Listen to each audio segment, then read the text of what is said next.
الحمد للہ رب العالمین الصلاۃ والسلام علی سید الانبیاء والمرسلین اما بعد فاعوذ باللہ من الشیطان الرجیم بسم اللہ الرحمن الرحیم الصلاۃ والسلام علیک یا رسول اللہ وعلی آلک واصحابک یا حبیب اللہ الصلاۃ والسلام علیک یا نبی اللہ وعلی آلک واصحابک یا نور اللہ۔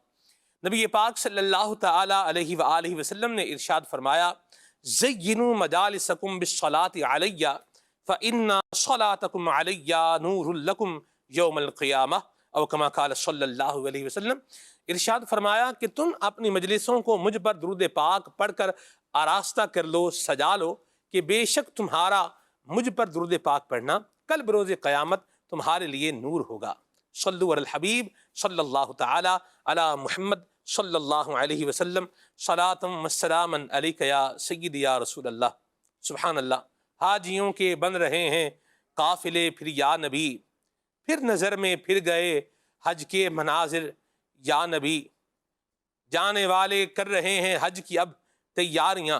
سبحان اللہ۔ اللہ تبارک و تعالیٰ کرم فرمائے اور فضل فرمائے اور ہمیں بھی ذوق والی شوق والی مکہ مدینے کی حاضری عطا فرمائے اور حج مبرور کی سعادت نصیب فرمائے۔ مدنی چینل کا پروگرام احکام حج آپ اسکرین پر دیکھ رہے ہیں۔ استاذ العلماء حضرت مولانا مفتی ابو محمد علی اصغر عطاری دامت برکاتہ القدسیہ ہمارے ساتھ پروگرام کے اندر موجود ہیں۔ ہر سال الحمدللہ رب العالمین مفتی صاحب کا ایک اس حوالے سے بڑا ذوق ہوتا ہے اور آپ کا جو ہے وہ ایک طبعی شوق بھی اس میں دیکھنے میں آیا ہے کہ حاجیوں کو حج کے مسائل کے حوالے سے اویئرنیس دینا، ان کے مسائل کے حوالے سے انہیں پریورٹی کی بنیاد پر، ترجیحی بنیاد پر انہیں جوابات دینا، ان کی الجھنوں کو دور کرنا، ان کی پریشانیوں کو دور کرنا اور انہیں حج کے احکامات سکھانا، یہ ماشاءاللہ الکریم آپ کا ایک پیشن رہا ہے اور اللہ تبارک و تعالیٰ اس میں آپ کو مزید برکتیں عطا فرمائے۔ مفتی صاحب ہمارے ساتھ ہیں اور آپ مدنی چینل کے ناظرین آپ بھی ہمارے ساتھ ہیں۔ آج ویسے ہم نے دو تین چیزیں پروگرام کے اندر رکھی ہیں۔ نمبر ایک ہے حج کی تیاری، نمبر دو ہے اس کے اندر جو ہے وہ حج کی اقسام، اور نمبر تین ہے احرام کے حوالے سے انشاءاللہ الکریم گفتگو پروگرام کے اندر شامل رہے گی۔ استاذ صاحب حج کے حوالے سے ماشاءاللہ الکریم بہت سارے سوالات ہوتے ہیں حاجیوں کے، آپ یہ ارشاد فرمائیں کہ حج کی سب سے افضل قسم کون سی ہے؟ بسم اللہ الرحمن الرحیم۔ دیکھیے، ہم تو غلامان مصطفیٰ ہیں۔ سبحان اللہ۔ پیارے آقا علیہ الصلوۃ والسلام سے جو ہمیں سب سے افضل قسم نظر آئے گی، تعلیم ملے گی، وہی افضل ہوگی۔ سبحان اللہ۔ نبی اکرم علیہ الصلوۃ والسلام نے حج قران فرمایا۔ سبحان اللہ۔ یعنی حج قران میں حج اور عمرے کا احرام ایک ہی باندھا جاتا ہے۔ ایک احرام باندھنے کے بعد روانہ ہوتے ہیں اور پھر حاجی جو ہے وہاں جا کے احرام نہیں کھلتا، بلکہ وہ حالت احرام میں ہی رہتا ہے اور پھر عمرہ ادا کرتا ہے، طواف قدوم ادا کرتا ہے اور اسی حالت میں وہ مینا کی طرف روانہ ہوتا ہے۔ تو چونکہ اس میں مشقت زیادہ ہے، خاص طور پر وہ حجاج جو پہلے جائیں گے، مثال کے طور پر کوئی حاجی 20 ذی القعدہ کو پہنچ گیا مکہ مکرمہ، صحیح۔ تو 20 سے لے کر اس کو 10 تاریخ تک احرام میں رہنا ہے، صحیح۔ تو احرام کی پابندیاں برداشت کرنی ہے۔ جی۔ تو پھر احرام کے تعلق سے جو جنایات ہیں وہ اس پر ڈبل آ جائیں گی، تو مشقت زیادہ ہے، اس لیے فضیلت بھی زیادہ ہے، اور نبی اکرم علیہ الصلوۃ والسلام نے اسی کو منتخب فرمایا، تو اس لیے حج قران جو ہے سب سے افضل ہے۔ اس کے بعد حج تمتع، کیونکہ اس میں عمرہ بھی ہے اور حج بھی ہے، اور تیسرا جو حج ہے وہ حج افراد، اس میں عمرہ نہیں ہوتا، صرف حج کا احرام باندھا جاتا ہے اور وہ کم افضل ہے کیونکہ اس میں عمرہ نہیں ہے، اور دوسرا یہ ہے کہ اس میں قربانی بھی واجب نہیں ہوتی ٹھیک ہو۔ حج افراد میں۔ سبحان اللہ۔ آپ نے جو حج کیا وہ کس سن میں کیا اور کون سا حج کیا آپ نے؟ اللہ رب العزت نے مجھے 2 بار حج کی توفیق عطا فرمائی۔ سبحان اللہ۔ 2010 میں میری حاضری ہوئی پہلی مرتبہ، اور 2013 میں میں نے اپنی والدہ ماجدہ کے ساتھ حج ادا کیا۔ جی۔ تو یوں مجھے حج تمتع کا ہی موقع ملا صحیح۔ کہ ہماری فلائٹس پہلے تھیں، صحیح۔ حج قران تو نہیں کر پایا، حج تمتع کا ہی موقع ملا۔ صحیح۔ سر بھی یہ فرمائیں کہ احرام کہاں سے باندھا جائے؟ گھر سے باندھا جائے یا ایئرپورٹ سے باندھا جائے؟ تھوڑا سا ٹیکنیکل سوال ہے، یہ سوال بڑا آسان ہے لیکن جو لوگوں کے احوال ہیں ہم اس کو دیکھیں گے. جیسے ہمارے ایک حاجی جا رہے ہیں، وہ گلف ایئر لائن سے جا رہے ہیں. اب گلف والے جو ہیں بحرین جائیں گے، بحرین جا کے پھر وہ اپنی اگلی منزل کی طرف روانہ ہوں گے. صحیح. تو جس شخص کی فلائٹ جدہ کے لیے ہے، اس کے لیے تو بہتر یہی ہے کہ وہ گھر سے احرام باندھے. سبحان اللہ. زیادہ ثواب اس میں ہے. کیا بات ہے. لیکن ایک آپشن یہ ہے کہ میقات کے آنے سے پہلے پہلے باندھ سکتا ہے. صحیح. اس آپشن سے پہلے ایک درمیانی صورت ہے کہ ایئرپورٹ پر جب وہ پہنچے گا، چادریں بے شک وہ گھر سے باندھ لے، نوافل گھر سے پڑھ لے، لیکن چونکہ بعض اوقات فلائٹ ہی کینسل ہو جاتی ہے. مطلب لوگ اندرون سندھ سے بعض اوقات جو ہے وہ احرام کی چادریں پہن کر آتے ہیں، نیت کر کر آتے ہیں، پتہ چلتا ہے کہ فلائٹ کینسل ہو گئی. حج کے دنوں میں تو فلائٹیں بالکل لگی ہوتی ہیں، یہ نہیں ہے کہ اب اگلی فلائٹ پہ چلے جائیں گے. سارے حاجی کیسے جائیں گے؟ پتہ چلتا ہے ایک ہفتے بعد فلائٹ ہے. اللہ اب وہ حالت احرام کی پابندیاں نہیں کر پاتے. تو ایئرپورٹ پر جب جہاز پہنچ کر پھر آپ جہاز میں جب بیٹھ جائیں گے، آپ چادریں پہلے سے باندھ لیں. کوئی گھر سے باندھتا ہے، ایئرپورٹ سے باندھتا ہے، کیونکہ چادر اکثر لوگ پہلی مرتبہ حج پر جا رہے ہوتے ہیں. جب پہلی مرتبہ حج پر جا رہے ہوتے ہیں تو ہوتا یہ ہے کہ چادر باندھنا میں نہیں آتی. اب وہ ایئرپورٹ کے جو غسل خانے ہیں وہ تھوڑا الگ اسٹائل کے ہوتے ہیں، بہت تنگ ہوتے ہیں، اور پھر کموڈ ہو تو ویسی جگہ تنگ ہو جاتی ہے، تو بڑی مشقت ہوتی ہے لوگوں کو. تو چادر پہلے سے باندھی جا سکتی ہے. جیسے میں عمرے پہ گیا تھا پچھلے سے پچھلے سال، میری کنیکٹنگ فلائٹ تھی ریاض سے. صحیح. ٹھیک ہے، پاکستان سے ہم پہلے ریاض گئے، پھر ریاض سے اگلی فلائٹ تھی. اب وہ فلائٹ کا اسٹے تھا 2 گھنٹے کا، تو میں نے چادریں پہلے ہی باندھ لی. یہ کراچی سے ہی مان لیجیے. جی ہاں بالکل. ٹھیک ہو گیا. میں اپنے آفس میں آیا، واہ. ٹھیک سبحان ہے، اللہ. تو یہاں کے میں نے لباس چینج کیا واہ. اور کسی کی گاڑی میں بیٹھا اور چل رہی. مجھے اندازہ نہیں تھا، میں پہلی مرتبہ ریاض گیا تھا. پاکستان میں تو یہ ہے نا کہ نیچے جو ہے وہ یعنی ایک سائڈ پہ ڈومیسٹک ہے اور ایک سائڈ پہ انٹرنیشنل فلائٹ ہے. جی. تو وہاں ماجرا یہ تھا کہ جہاں ہم جا کے اترے اس کے بعد ڈومیسٹک کا ایئرپورٹ ہی الگ ہے. صحیح. سمجھیں کہ اگر وہ کراچی ایئرپورٹ پر ایک ایئرپورٹ ہے، دوسرا کارساز سے بھی دور. صحیح. اب بس میں بیٹھے، بس میں بیٹھ کے پھر وہاں گئے، وہاں جا کے اسکرین پہ ہمارا جہاز ہی نہیں. اللہ اکبر. اتنا بھی اسکرین پہ لگا ہوتا شیڈول میں ہی نہیں ہے وہ. نہیں، نظر نہیں آ رہا. جہاز لگا ہوا تھا، اچھا. اسکرین پہ لگا ہوا آ نہیں رہا تھا. صحیح. اب ہم بہت زیادہ پریشان ہوئے کہ اسکرین پر نہیں آ رہا، لیکن کسی سے پوچھا کہ لیں جہاز تو ہے، صحیح. لیکن وہ کس گیٹ پر ہے گیٹ پتہ نہ چلے. اللہ اکبر. بھاگے پھر ایک جگہ انفارمیشن ڈیسک نظر آئی، اس سے پوچھا، اس نے کہا دوڑ لگا دو. اللہ اکبر. ٹھیک ہے، اور واقعتاً دوڑ لگائی ہم نے. اللہ. اچھا عصر کی نماز بھی پڑھنی تھی. تو جب بورڈنگ ہو کے اندر جانے لگے تو میں نے دیکھا ایک صاحب نماز پڑھ رہے ہیں وہیں اسی پہ جو سرنگ ٹائپ جگہ ہوتی ہے، صحیح. ٹنل جو بھی ہے. ٹنل ہوتی ہے. تو میں نے فوراً نیت باندھی اور نماز پڑھی اور پھر جہاز میں بیٹھا. سبحان. تو جہاز میں بیٹھ کے پھر نیت کر لی. اب وہ اگر میں چادریں نہ باندھا ہوتا تو مجھے زیادہ مشقت ہوتی، کیونکہ چادریں باندھنی ہے. بعض لوگ تو جہاز میں باندھ لیتے ہیں لیکن پریکٹس نہیں ہوتی جہاز میں جانے کی، مطلب جہاز کا واش روم تو چھوٹا ہوتا ہے. صحیح. تو اب یہ ہے کہ جس کی فلائٹ براہ راست جدہ جا رہی ہے وہ کم از کم کراچی ایئرپورٹ پر چادریں پہن لے. جیسے جہاز اوپر فلائی کرے گا نیت کر لے، کیونکہ اوپر فلائی کرنے کا مطلب ہے کہ جہاز چل گیا ہے، صحیح. کینسل وینسل ہونے کا خطرہ تقریباً ختم ہو جاتا ہے. تو دشواری ہو جاتی ہے. آپریشنل معاملات میں کبھی بھی تاخیر ہو سکتی ہے، آپریشن معاملات میں اتار چڑھاؤ ہوتا رہتا ہے. صحیح.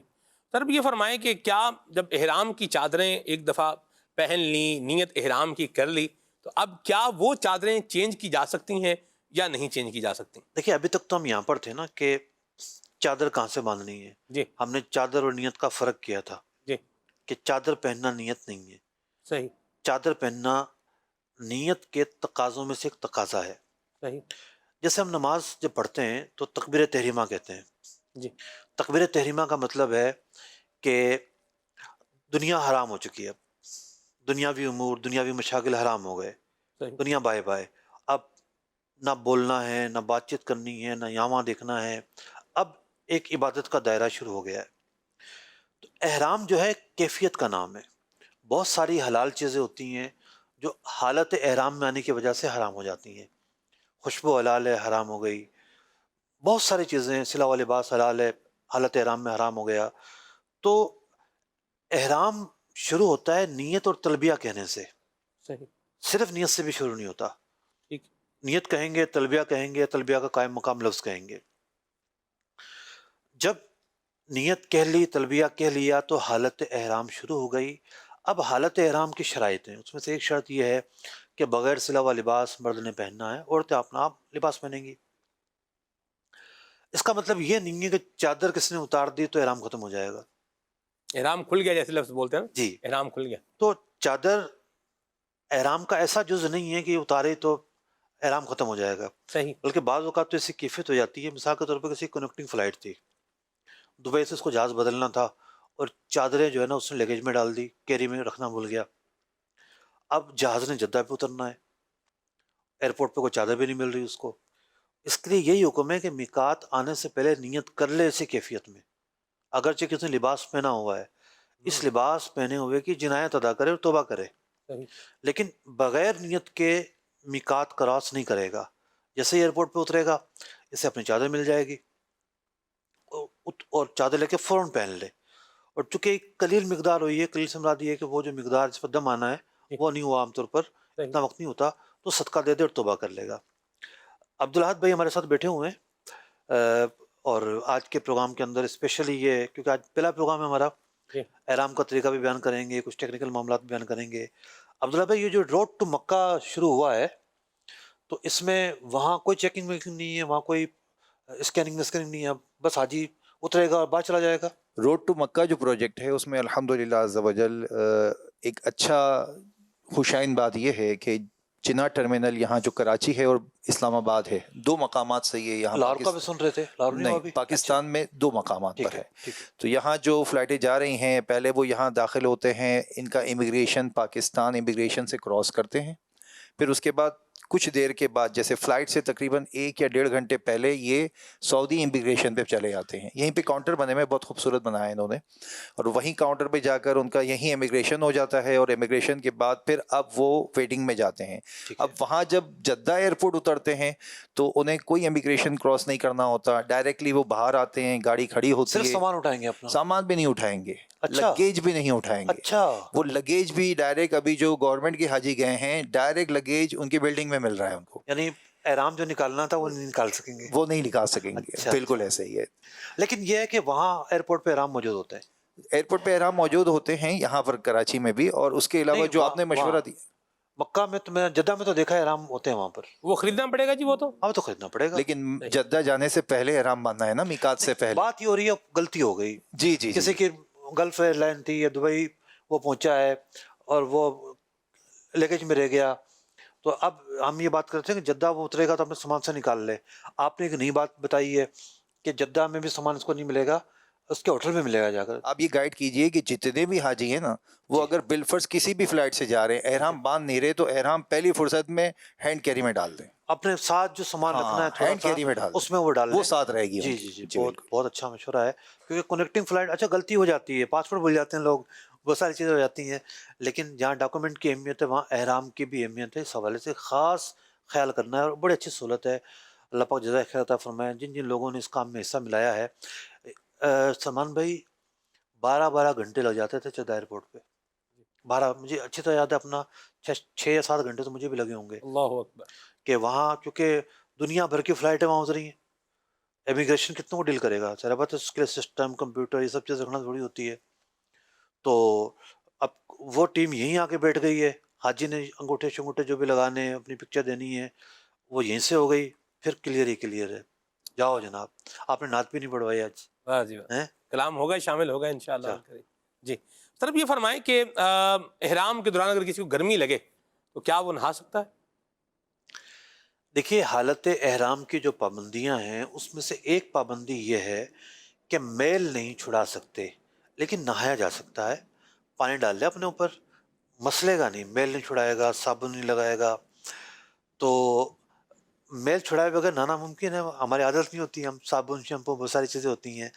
یہ جو سفر ہے، یہ تو اس میں تو میلا ہونا پسند ہے، ہائے ہائے، بکھرے بال ہونا پسند ہے. اللہ. اس کے اندر تو جو نا سلا ہوا لباس نہیں ہے، عاجزی ہے، سادگی ہے، تواضع ہے، ننگے سر ہے. بتاؤ، مرد جو ہے نا وہ سر نہیں ڈھانپ سکتا، سادی چپل پہننی ہے، جو ہے نا وہ مخصوص چپل کے علاوہ چپل نہیں پہن سکتا. تو اللہ تعالیٰ کو سفر میں عاجزی پسند ہے، اور حاجی عاجزی اختیار کر کے اللہ کی بارگاہ میں جاتے ہیں تو اپنی عادت، اپنی سہولت اور اپنی جو ہے نا وہ زینت، ان سب چیزوں کو چھوڑنا ہے۔ صرف حالت احرام میں جب آپ جا کے عمرہ کر لیتے ہیں، حلق کر لیتے ہیں، تو پھر دوبارہ عام حالات میں آ جانا ہے۔ کوئی احرام کا مطلب یہ نہیں کہ آپ نے پورے 40 دن احرام میں رہنا ہے۔ جو حج تمتع کرے گا وہ عمرے کا احرام باندھ کر جائے گا، اور عمرہ کرنے کے بعد وہ آزاد ہو جائے گا، ان پابندیوں سے فری ہو جائے گا، تو نہایا جا سکتا ہے۔ بلکہ نبی مکرم صلی اللہ علیہ وسلم آپ جب مدینہ منورہ سے روانہ ہوئے تو جرول ایک مقام ہے، بڑا مبارک کنواں بھی ہے، جس کے پانی سے آپ نے غسل فرمایا تھا۔ میں 2010 میں حاضر ہوا تھا، اور میرے ساتھ الحمدللہ مفتی مطیع الرحمان رضوی صاحب بھی تھے، سبحان اللہ. کوئی ہمیں لے کے گیا تو دونوں ہم حاضر ہوئے۔ گنجان آباد ایریا تھا یہ، آپ میں پیچھے جو ایریا نا یہ والا اس طرف کا، کیسے چھوٹی چھوٹی گلیاں ہیں، جی اس طرح کی گلیاں تھیں، اور ایک مقام پر بھی یہ وہ کنواں ہے۔ اب تو میدان ہے، توسیع کی وجہ سے سارا میدان ہے، صحیح. کنواں الحمدللہ اپنی جگہ پہ آج بھی موجود ہے۔ واہ سبحان اللہ. تو پیارے آقا علیہ الصلوۃ والسلام کا جو قیام ہے وہاں ہوا۔ جرول جو ہے نا وہ اونچا علاقہ ہے، پھر نیچے ڈھلائی شروع ہوتی ہے، ڈھلان شروع ہوتی ہے، جنت المالا کے قریب سے راستہ پھر مسجد الحرام شریف پر نکلتا ہے۔ تو پیارے آقا علیہ الصلوۃ والسلام نے یہاں قیام فرمایا، اور مکہ مکرمہ داخل ہونے سے پہلے غسل فرمایا، احرام کی چادریں بھی تبدیل فرمائیں۔ اس کے علاوہ بھی کتابوں میں لکھا ہوا ہے کہ حرم کی تعظیم کی وجہ سے حرم کے آنے سے پہلے غسل کیا جائے۔ سبحان اللہ. عام طور پر پہلے یہ ہوتا تھا کہ گئے ہیں، بس کا انتظار کر رہے ہیں، چلو واش روم میں چلے گئے، غسل کر لیا۔ بہت کم ہی لوگ کرتے ہیں، اور بہت سے لوگوں کو واش روم میں جا کے غسل کرنا اتنا آسان نہیں ہوتا، تو بعض کو مواقع نہ بھی ملیں، پتہ چلا آپ گئے ہیں اور گاڑی تیار کھڑی ہے، وہ پھر انتظار نہیں کرنے دیں گے، تو چلے جائیں حسب ضرورت۔ جیسے حج کے ایام ہیں، ان میں حاجی 3-4 دن جو ہے احرام میں رہتا ہے، 8-9-10 تک تو احرام میں رہتا ہے، تو وہاں کسی کو غسل کی حاجت پڑتی ہے یا محسوس ہوتا ہے غسل کرنا چاہیے، بعض کو گرمی بڑی ہوتی ہے، اور اس مرتبہ حج جون میں آ رہا ہے۔ جی. پھر خاص عرفات کے دن، عرفات کے دن باہر شریعت میں لکھا ہوا ہے کہ ظہر سے پہلے غسل کرے، اور آج کے دن غسل کرنا سنت موقدہ ہے۔ یہ عرفات کے متعلق لکھا ہوا ہے، حاجی اس دن حالت احرام میں ہی ہوگا، جی تب بھی غسل کرنے کی اہمیت موجود ہے۔ ٹھیک ہے سر. اب ہمارے ہاں ہوتا ہے کہ لوگ خوشبو لگانے کے بڑے یوں بولیے کہ ایک ذوق رکھتے ہیں کہ خوشبو لگائیں گے، آئیں گے خوشبو لگائیں گے. اب اگر کسی نے احرام جو ہے وہ باندھا ہوا ہے، نیت کی، اب کوئی آئے اور آ کے اس کو خوشبو لگا دے اس کو، یعنی وہ خوشبو لگانے والا تو آپ سے پوچھے گا بھی نہیں، پتہ نہیں آپ کو ایسا تجربہ ہوا ہے یا نہیں کہ آیا بندہ اور اس نے آپ کو بالکل خوشبو، اچھا وہ خوشبو کیسی ہے وہ آپ کو چلے گی نہیں چلے گی یہ ایک دوسری بات ہے، تو یوں اگر ہو جائے تو کیا کیا جائے؟ تجربے کی 2 قسمیں ہوتی ہیں نا، ایک تجربہ یہ ہوتا ہے کہ میرے اوپر تجربہ ہوا ہو، ٹھیک ہے. اور ایک یہ کہ مشاہدہ ہوا ہو۔ صحیح ہے. مشاہدہ ضرور ہوا ہے، اللہ اکبر. کیونکہ نیک محفل جو ہوتی ہیں جی. تو وہاں خوشبو کا بڑا اہتمام کیا جاتا ہے۔ سبحان جیسے میلاد پاک کی محفل ہے، لوگ خوشبو لگا کر جا رہے ہیں، یا وہاں میزبان کھڑا ہوتا ہے خوشبو لے کے لوگوں کو لگا رہا ہے، کوئی وہ لگا رہا ہوتا ہے۔ خانہ کعبہ میں بھی ہوتا ہے کہ بڑے اہتمام سے لوگ جاتے ہیں جب احرام میں نہیں ہوتے۔ اب کوئی دیوانہ آیا اور سب کو خوشبو لگا رہا ہے، اس نے بھی ہاتھ آگے کر دیا، یہ احرام والا تھا۔ صحیح اب جو غلطی ہوئی ہے تو پھنس گیا ہے۔ صحیح. مراد یہ ہے کہ دیکھیں، غلطی پر، ایسی غلطی پر 2 چیزیں ہوتی ہیں، ایک گناہ اور ایک جنایت۔ اگر خطا ہے، بھول تھی، یاد ہی نہیں رہا، دھیان نہیں رہا کہ میں احرام میں ہوں، تو گناہ تو نہیں ہوگا، لیکن جنایت دینی ہوگی۔ عام طور پر جتنی خوشبو لگائی جاتی ہے نا، اس سے تو دم پکا ہے۔ ٹھیک ہے. کوئی یہ نہیں کہتا کہ چونکہ آپ احرام میں اس لیے میں ایک ذرا سی لگاؤں گا، ایسا تو نہیں ہوتا نا۔ خوشبو تو بڑے اہتمام سے لگائی جاتی ہے۔ خوشبو الحمدللہ رب العالمین دین اسلام کا حسن ہے، سبحان اللہ. یعنی مسلمانوں کی ایک پہچان ہے خوشبو۔ واہ. جہاں مسلمان رہتے ہیں وہ خوشبو کی دکانیں نہ ہوں، مساجد اس کے قریب خوشبو والا نہ ہو، خوشبو کی دکانیں بھی ہوتی ہیں، بیچنے والے بھی ہوتے ہیں، معطر رہنا، خوشبو لگانا۔ امام شافعی فرماتے ہیں کہ خوشبو سے عقل میں اضافہ ہوتا ہے۔ سبحان اللہ. اچھا، عقل میں اضافہ ہونے کی کیا وجہ ہو سکتی ہے؟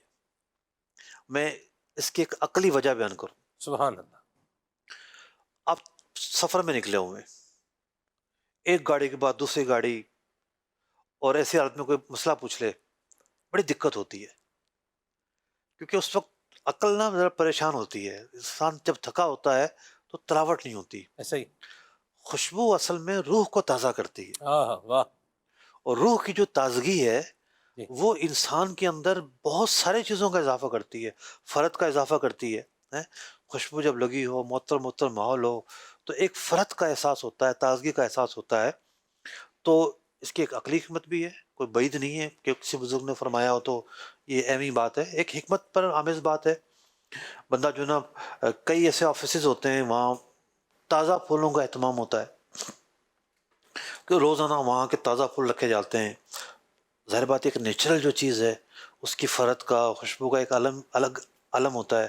آپ تو کھیتوں ویتوں میں جاتے رہتے ہیں، تو جو ایک تازہ ہوا کے اندر خوشبو ہوتی ہے، سبحان اللہ، ہیں؟ ہاں جی کتنی فرد بخش ہوتی ہے۔ جی، بندہ ایسے کی ہوا کتنی کھا لے، لیکن جو ایک تازہ ہوا ہوتی ہے جس سبحان میں اللہ، ایک درختوں کی، پودوں کی، کھیتوں کی خوشبو ہے، واہ، وہ ہوا ہی ایک الگ ہوتی ہے۔ ایسا ہی، بیماروں کو کہا جاتا ہے کہ کسی صحت افزا مقام پہ چلے جاؤ، جی تو فائدہ پہنچتا ہے نا۔ جی، تو پھر کیسے ہم کہہ سکتے ہیں خوشبو لگانے کا فائدہ نہیں پہنچے؟ صحیح۔ تو یہ کیا کرے گا جس کو لگ گئی؟ ابھی یہ جنایت کا آپ نے فرمایا اس میں۔ جنایت ایک لفظ ہے، اس کا مطلب ہے سزا، تدارک، ازالہ۔ اب حج میں جب یہ لفظ استعمال ہوگا یا عمرے میں کہ جنایت ہے، تو پھر اس کی اقسام ہے۔ ایک جنایت ایسی ہے کہ اس میں بڑا جانور قربان کرنا پڑے گا، بدنا کہتے ہیں۔ ایک ایسی ہے جس میں چھوٹا جانور قربان کرنا پڑے گا، یعنی بکرا یا دبا، اسے دم کہتے ہیں۔ ایک جنایت ایسی ہے جس میں صدقہ فطر ادا کرنا پڑے گا۔ ایک جنایت ایسی جس میں ایک مٹھی آٹا جو ہے وہ صدقہ کرنا پڑے گا۔ تو جنایت کا جو لفظ ہے اس کا ایک خاص مفہوم ہے۔ تو جنایت خوشبو لگنے میں حسب مقدار جدا جدا ہے، بعض صورتوں میں صدقہ ہے، بعض صورتوں میں دم ہے، جی لیکن خوشبو جس انداز پر ہم نے بات کی ہے ہاں جی، اس انداز پہ تو دم پکا ہے۔ ٹھیک ہو گیا، اللہ ہماری حفاظت فرمائے۔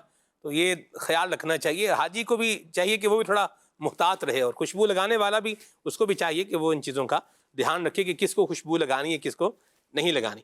سر ہمارے پاس میسیجز بھی آ رہے ہیں اور کالز بھی آ رہی ہیں، جی جی کالز بھی ہم لیں گے، میسیجز بھی لیں گے۔ تو یہ میسیج ہے بھابڑا سے میسیج ہے، یہ سرگودا کے قریب ایک علاقہ ہے۔ اچھا، میں سمجھا کوئی ہند میں ہوگا۔ جی، نہیں یہ سرگودا کے قریب ہے جی۔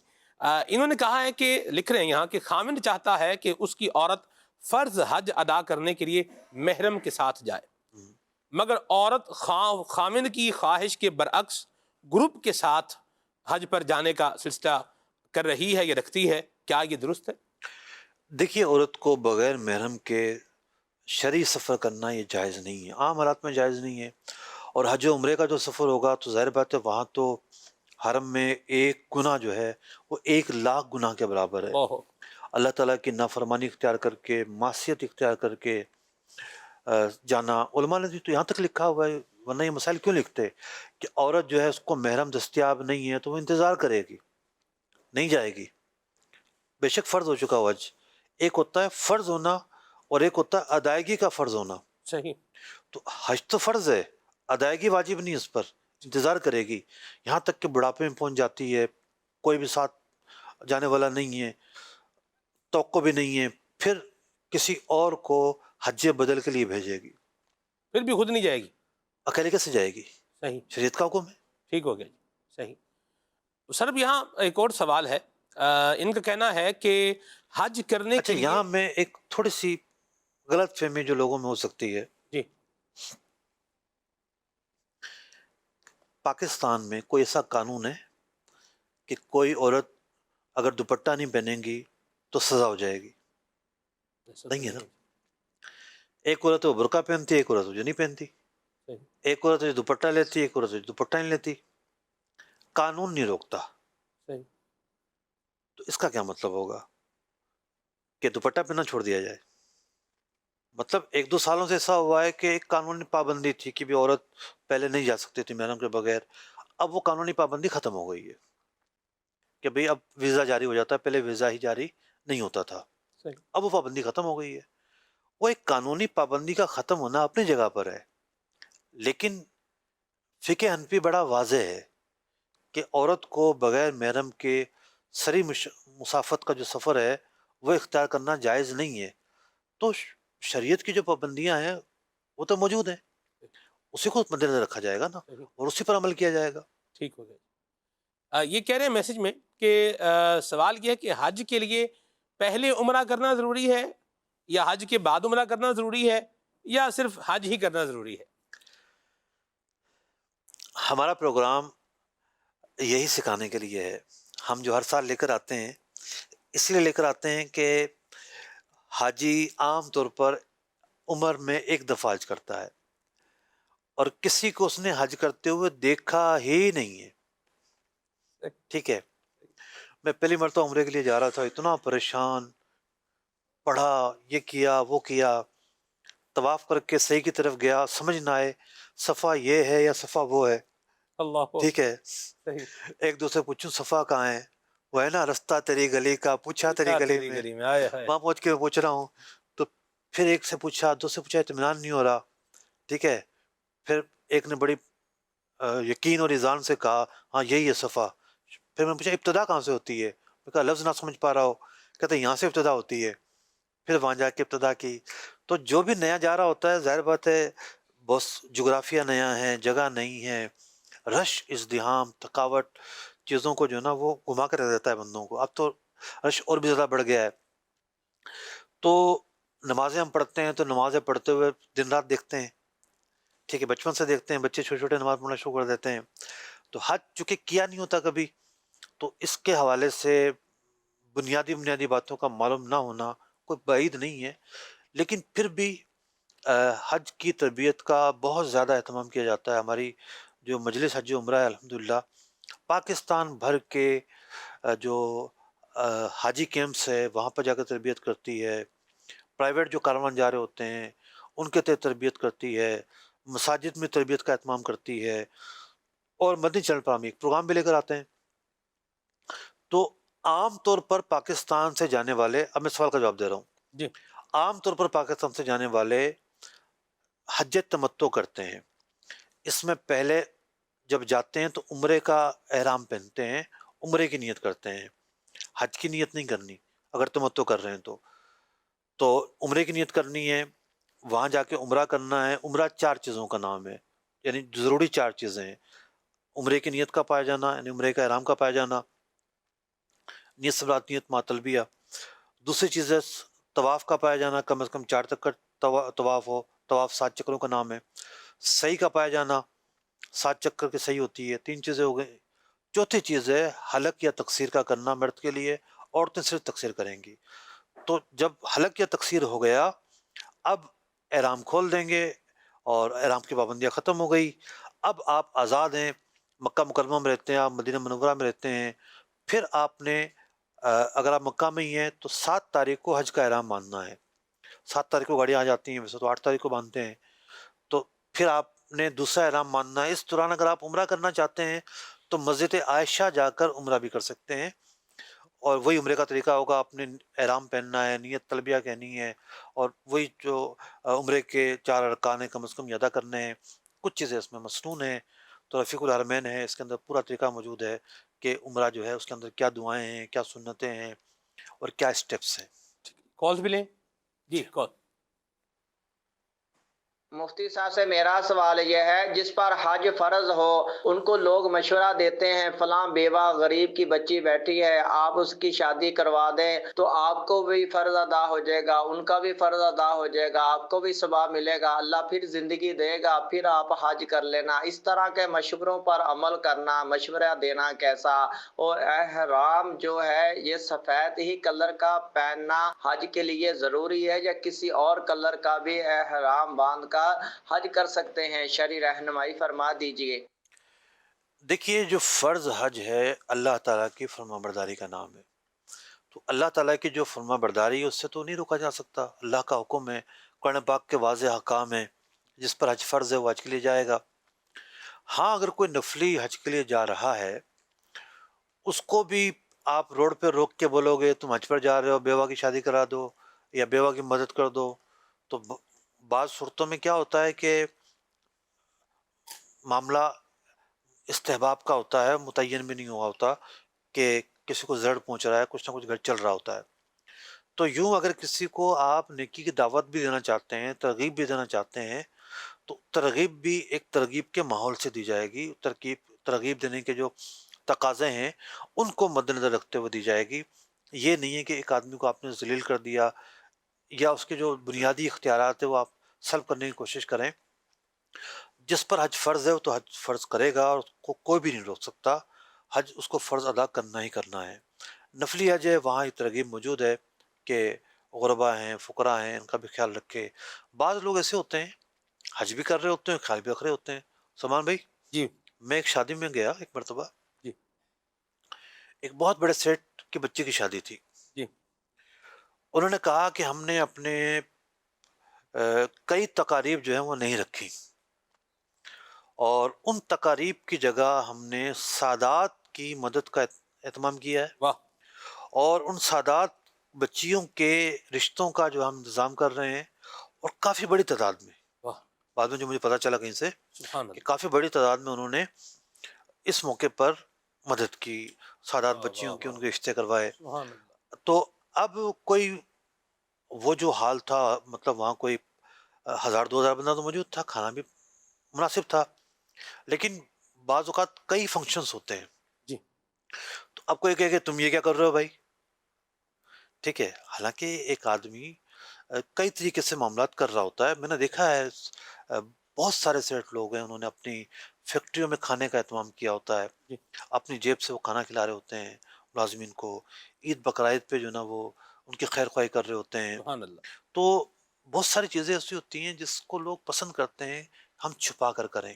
واہ آپ نے کتنی ایسی سٹوریز پڑھی ہوں گی کہ دنیا سے چلا گیا تو پتہ نہیں کتنے خاندانوں کی حفاظت کرتا تھا. اللہ اکبر، ایسا ہی ہے تو بالکل بعض پہلو انسان کے پوشیدہ ہوتے ہیں، وہ ظاہر کرنا پسند نہیں کرتا. صحیح تو یوں کسی کے بارے میں یہ بھی سوچ نہیں رکھنی چاہیے کہ جناب یہ ہر سال حج پہ جا رہا ہے یا ہر سال عمرے پہ جا رہا ہے، غریبوں کا خیال نہیں ہے.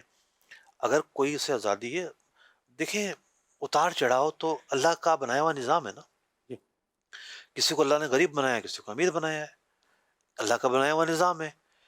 تو بعض اوقات رد عمل ہوتا ہے، میں غریب کیوں ہوں، اللہ اکبر، ٹھیک ہے نا. صحیح ایک رد عمل کی کیفیت ہوتی ہے. صحیح حالانکہ ایک مسلمان کو تو صبر، شکر اور رضا پر ہونا چاہیے کہ جس حال پر اللہ نے مجھے رکھا میں راضی ہوں.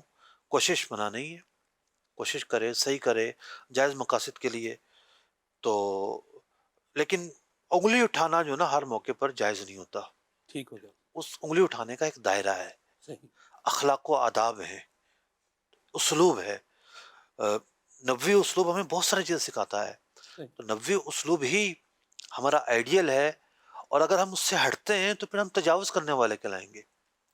شیطان نیک لوگوں کو نیکی کے نام پر جو ہے وہ گناہ کرواتا ہے. اس کا جو ہتھیار ہے ورگلانا، ورگلانے میں کب آئے گا بندہ؟ جب اس سے اس کی لینگویج میں بات کی جائے گی. تو اللہ پاک ہماری حفاظت فرمائے. آمین ایک دو آمین. سوال لے لیتے ہیں. جی کال لیتے ہیں. جی میرا مفتی صاحب سے سوال ہے کہ اگر کسی شخص کو گھر بیٹھے بیٹھے ہی کوئی وہ حج کرنا سیکھ لے، حج کے سارے مسائل کو سیکھ لے، کیا کیا احکام ہوتے ہیں، کیسے دم لازم ہوتا ہے وغیرہ وغیرہ، تو کیا فرمائیں گے اس پہ؟ آپ کیا کرنا چاہیے، کس طرح سیکھا جائے؟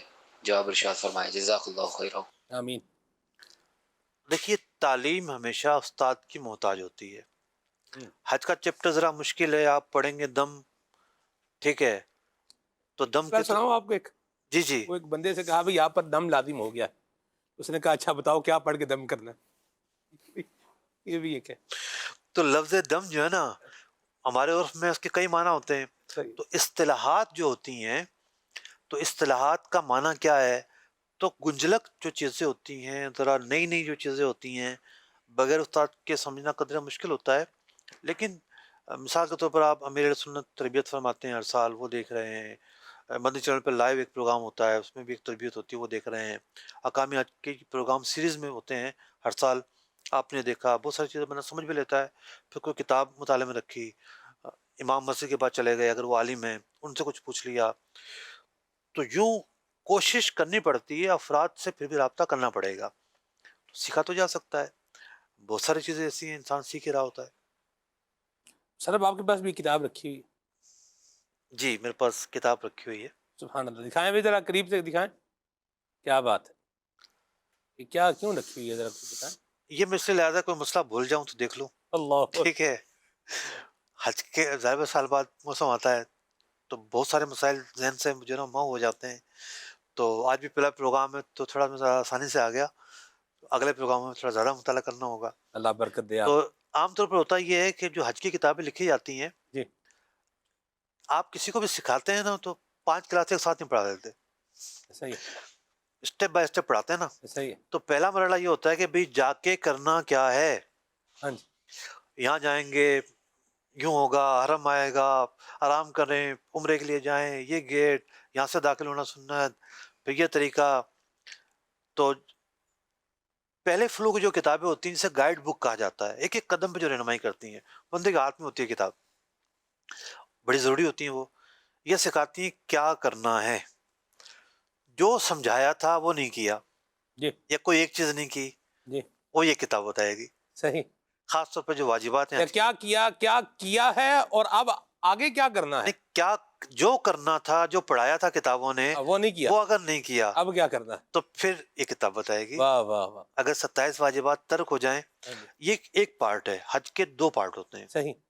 جو زیادہ مسائل پیش ہوتے ہیں یا احرام کے درپیش ہوتے ہیں, احرام کی پابندیوں کے, یا واجبات کے درپیش ہوتے ہیں. صحیح. تو آج ہم نے بڑے مختصر سی گفتگو کی ہے. جی, اور چونکہ پہلے پروگرام کے اندر حاجی کو ایک پریشانی یہ ہوتی ہے, میں کیا کروں گا, میں بیگ کیسا لے کے جاؤں, ایئرپورٹ پہ کیا نیا نظام آ گیا ہے, یہ نظام کیا, اور جناب کسی اپلیکیشن, کوئی نسخ, کیا کرنا ہے کیا نہیں کرنا. تو ہمارے بہت ہی اچھے مبلغ ہیں عبدالاحد صاحب, جو وزارت حج کے ماسٹر ٹرینر بھی ہیں. تو عبدالاحد بھائی سے گزارش کروں گا کہ آپ تشریف لائیں, جی, اور میں اجازت چاہوں گا. عبدالاحد بھائی ماشاء اللہ الکریم, احرام کی پابندیوں کی بات ہوئی, احرام کے مسائل کی بات ہوئی, گائیڈ بک کی بات بھی ہوئی, ایک بک آپ بھی دکھا رہے تھے رفیق الحرمین. سبحان اللہ, کیا بات ہے جی. میں تو کہتا ہوں کہ یہ رفیق الحرمین اور 27 واجبات حج بندے کو گھول کے پی لینی چاہیے. میں ایک حاجی صاحب سے ملا تو میں نے ان سے جو ہے ملاقات ہوئی, ابھی یہ کچھ ہی دن پہلے کی بات ہے. تو وہ بتا رہے تھے کہ جی میں نے جو ہے نا وہ اتنے لاکھ روپے کا جو ہے نا پیکج دیا ہے, یعنی 27 لاکھ روپے کا پیکج جو ہے نا وہ لیا ہے. تو میں نے انہیں کہا, میں نے کہا جتنے لاکھ روپے کا آپ نے پیکج دیا ہے نا, تو آپ نیت کر لیں کہ آپ نے اتنے گھنٹے آپ نے حج کے مسائل پڑھتے ہوئے جو ہے وہ گزارنے ہیں.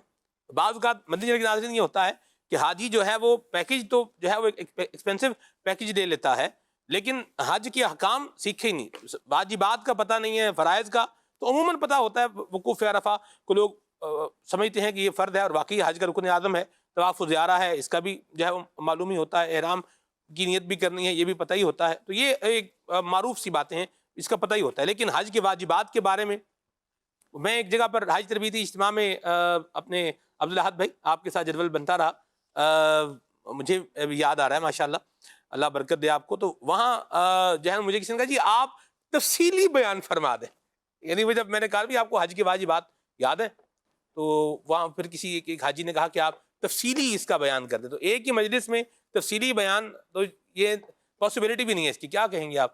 کتاب بھی دکھا رہے تھے, رفیق الحرمین بھی لائیں, ذرا قریب کریں اس کو. رفیق الحرمین, سبحان اللہ, میں تو کہتا ہوں رفیق الحرمین پڑھیں اور ہائی لائٹر ساتھ رکھ کے پڑھیں. آپ کا کیا مشورہ ہے عبدالاحد بھائی؟ جی عبدالاحد بھائی کو دے دیں. الحمدللہ رب العالمین والصلاة والسلام علی سید المرسلین. سلمان بھائی, جیسے کہ آپ نے کہا کہ آپ سے کسی نے کہا کہ بھائی تفصیل سے بیان کر دیں. اچھا, آج کل کا جو دور ہے نا, جی اس میں شارٹ کلپ چاہیے ہوتا ہے. ایسا ہی, بس آپ شارٹ میں بتا دیں کہ آپ ہمیں بتائیں کہ ہم عمرہ میں کیا کرنا ہے, حج میں کیا کرنا ہے, کتنے فرائض ہیں, کتنے واجبات ہیں. تو ہم بھی بڑے شارٹ میں بتا دیتے ہیں کہ آپ نے حج کرنا ہے, کون سا کرنا ہے جناب, حج تمتع کرنا ہے. ٹھیک ہے جناب, حج تمتع کرنا ہے, جیسے مفتی صاحب نے فرمایا کہ آپ نے عمرہ کرنا ہے, اس کے بعد جا کر حج کر لینا ہے. اچھا بھائی ٹھیک ہے, اب حج کے فرائض کتنے ہیں کوئی پوچھتا ہے, تو بڑی تیزی سے جلدی کوشچنز ہوتے ہیں کہ عبدالاحد بھائی بتائیے حج کے فرائض کتنے ہیں. تو جناب حج کے فرائض سے احرام باندھنا بہت آسان ہے. دوسرا فرض کیا ہے, ماشاءاللہ وقوف عرفات کرنا ہے. تیسرا فرض کیا ہے؟ طواف زیارہ کرنا ہے.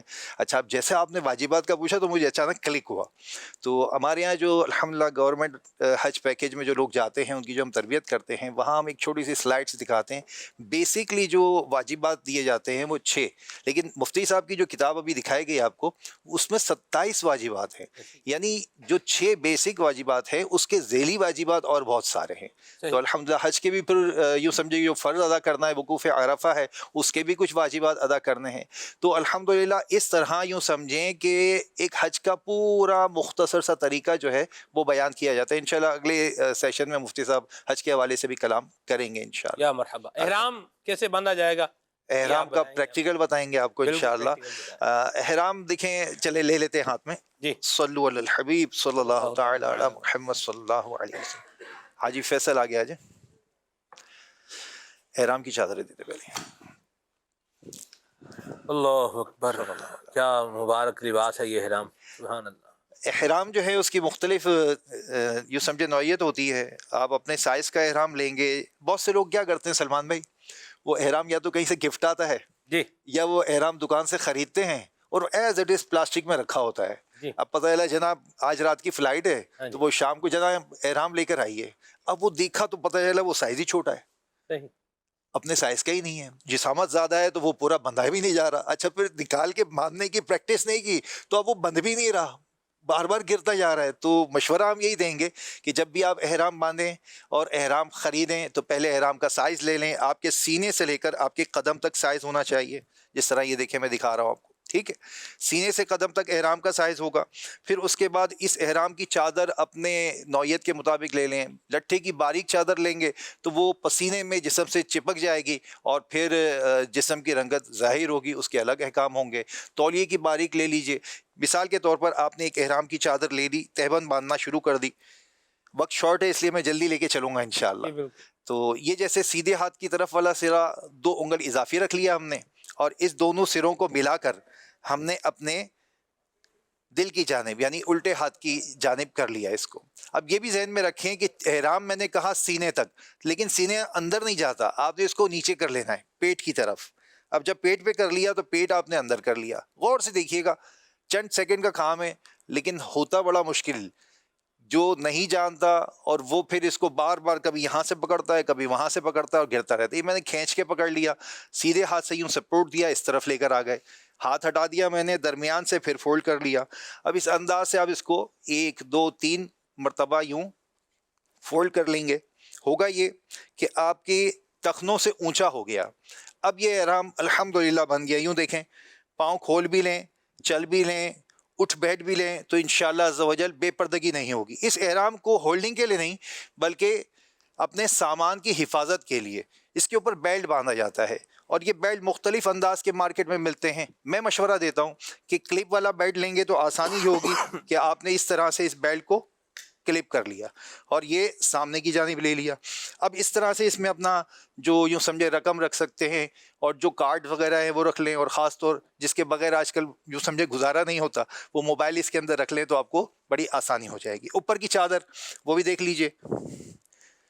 اوپر کی چادر جب بھی باندھی جائے تو اس کے 2 سرے ہوتے ہیں. تو اس انداز پر آپ لیجئے اس کو کہ آپ کے الٹے ہاتھ کا جو سرا ہے یہ چھوٹا رکھیں اور اس کو اپنے احرام کی تہبند میں یوں کھرس لیں.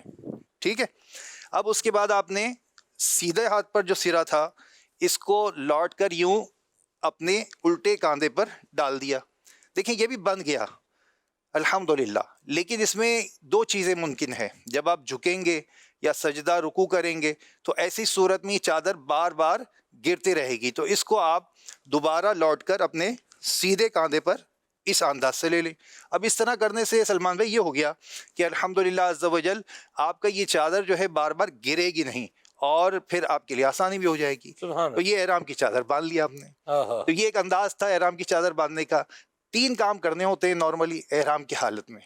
ایک تو ہم نماز پڑھتے ہیں، تو نماز میں لوگ کیا کرتے ہیں